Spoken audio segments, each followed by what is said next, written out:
ఇదిగో వీడు నా కొడుకు లేరా, వీడికి ఎప్పుడు నేనేం చెబుతాను అడగండి.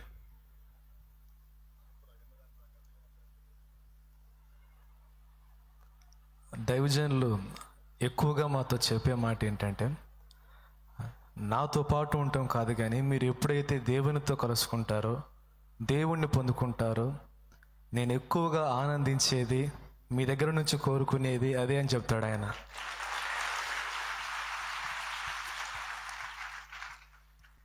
నేను శారీరకంగా కన్నబిడ్డ అండ్ ఆత్మీయంగా కూడా కన్నబిడ్డ. వాడి నుంచి ఆశించిన, మీ నుంచి ఆశించిన, మీ నుంచి ఆశించిన, నా తండ్రి నాకు ఇచ్చిన ఆత్మీయ పిల్లలు మీరందరూ. వయసులో పెద్దోళ్లే కావచ్చు. మా అమ్మ మా నాన్న నాకు జన్మనిచ్చి తల్లిదండ్రులు అయినప్పటికీ ఆత్మీయంగా నేను కన్న పిల్లలు వాళ్ళు. ఆత్మీయంగా నేనే వాళ్ళకి తండ్రిని, తెలుసా?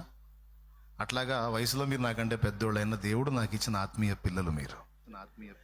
మీ అందరినీ కూడా యోధులుగా తయారు చేయాలి, యోధులుగా తయారు చేయాలి, సత్య సంబంధులుగా తయారు చేయాలి, దేవునితో అంటుకట్టబడిన వాళ్ళుగా తయారు చేయాలి, దేవుని పాత్రలుగా, దైవజనులుగా, దైవజనురాండ్రుగా, సువార్థికులుగా, దేవుని కొరకు పరిచర్య చేసే యోధులుగా, ఆత్మల సంపాదకులుగా, ఆత్మలకు రక్షణకరమైన వ్యక్తులుగా మిమ్మల్ని చూడాలనేది నా ఆశ, నా ఆరాటం, అదే నా పోరాటం, నా ప్రార్థన.